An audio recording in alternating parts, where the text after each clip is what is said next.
move it. Hello friends, இன்றைக்கி நான் உங்களோட ஷேர் பண்ணிக்க போகிற ரெசிபி முளை கட்டிய பச்சை பயிறு ரொட்டி, முளை கட்டிய பச்சை பயிறு பணியாரம். இது ரெண்டையும் சாஃப்டாக, டேஸ்டியாக, ஹெல்த்தியாக எப்படி சமைக்கிறதுங்கிறத உங்களோட ஷேர் பண்ணிக்க போகிறேன். வாங்க பார்க்கலாம். ஸ்லைஸ் பண்ணலாம் வாங்க. நான் இன்றைக்கி 1/2 கப் போல் பச்சை பயிறு எடுத்திருக்கேங்க.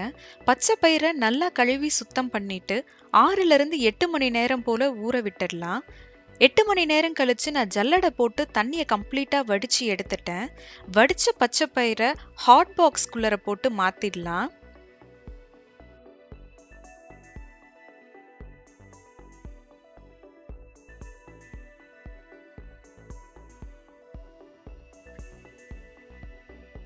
மாற்றிட்டு மூடி போட்டு ஹாட் பாக்ஸை மூடி வச்சுருங்க. இது இப்படியே ஒரு நாள் முழுக்க விட்டுருங்க. மறாவது நாள் திறந்து பார்த்தோம் அப்படின்னா ரொம்ப அழகாக நீளமாக எல்லா பயிரும் பெருசு பெருசாக முளை விட்டுருக்கும். இப்போ இந்த பயிரை மிக்சர் ஜாருக்கு மாற்றி தேவையான அளவு உப்பு சேர்த்து அரைச்சி எடுத்துக்கலாம். அரைக்கும் போது தண்ணி சேர்க்க தேவையில்லைங்க. பயிரில் இருக்க ஈரப்பதமே போதுமானது. இப்போ இதை தனியாக எடுத்து வச்சிடலாம். மசாலா பொருட்கள் எல்லாம் போட்டு அதை தனியாக ஒரு பேஸ்ட் பண்ணிக்கலாம்.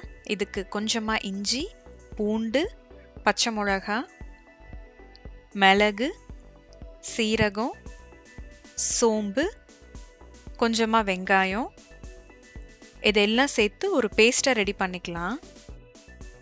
இந்த பேஸ்ட்டை நம்ம அரைச்சி வச்சிருக்க பச்சை பயிரோடு சேர்த்துடலாம்.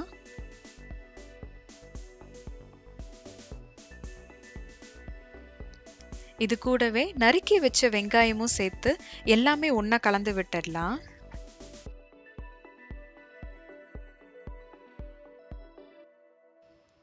எல்லாம் சேர்த்து கலந்துட்டோம்.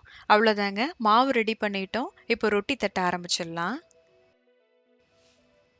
ஒரு பட்டர் ஷீட்டில் கொஞ்சமாக எண்ணெய் தடவி வச்சுருக்கேன். அதில் நம்ம எப்பயும் போல் ரொட்டி தட்டுற மாதிரி தட்டி வச்சுக்கலாம்.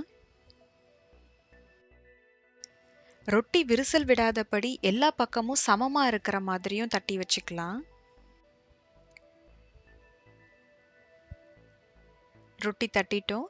இப்போ கல் சூடானதுக்கு அப்புறமா கொஞ்சமாக எண்ணெய் சேர்த்து தேய்ச்சி விட்டுடலாம்.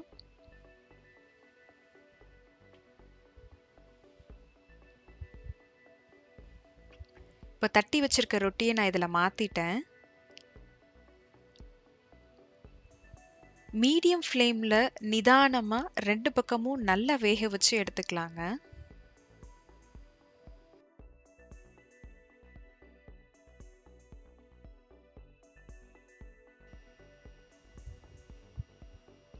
ரெண்டு பக்கமும் ரொட்டி நல்லா வெந்துருச்சுங்க. நம்ம பயிறு ரொட்டி ரெடி ஆயாச்சு. இப்போ இதே மாவில் நம்ம குழிப்பணியார சட்டியில் எண்ணெய் விட்டு பணியாரமாக ஊற்றிடலாம். நான் இதில் கொஞ்சமாக ரவை சேர்த்துக்கிட்டேங்க. ரவை சேர்த்துக்கும் போது நமக்கு வெளியில் மொறுமொறுன்னும் உள்ள சாஃப்டாகவும் வரும். ரவை சேர்க்கணுங்கிற அவசியம் இல்லை, வேண்டான்னா நீங்கள் விட்டுறலாம். இப்போ மூடி போட்டு இதையும் ஸ்லோ ஃப்ளேமில் வேக வச்சு எடுத்துக்கலாம். ஒரு பக்கம் பணியாரம் வெந்திருக்கு, இன்னொரு பக்கமும் திருப்பி விட்டு இதே போல் மூடி போட்டு வேக வச்சுக்கலாம்.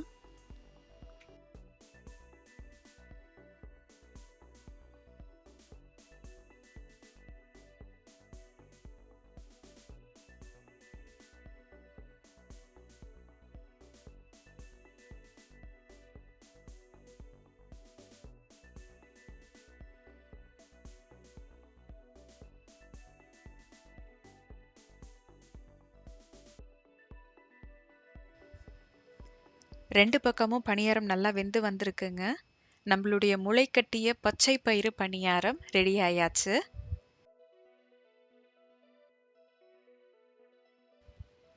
இந்த பயறு பணியாரமும் ரொட்டியும் எங்கள் வீட்டு குட்டீஸ்க்கு ரொம்ப ரொம்ப பிடிக்குங்க. அவங்களுக்கு பிடிச்ச இந்த நியூட்ரிஷியஸான ஹெல்த்தியான டிஷ்ஷை உங்களோட ஷேர் பண்ணிக்கிட்டதில் எனக்கு ரொம்ப ரொம்ப சந்தோஷம். நீங்களும் சமைச்சு ருசிச்சு பாருங்க. நான் உங்கள் எல்லாரையும் இன்னொரு வீடியோவில் மீட் பண்ணுறேன். பாய்.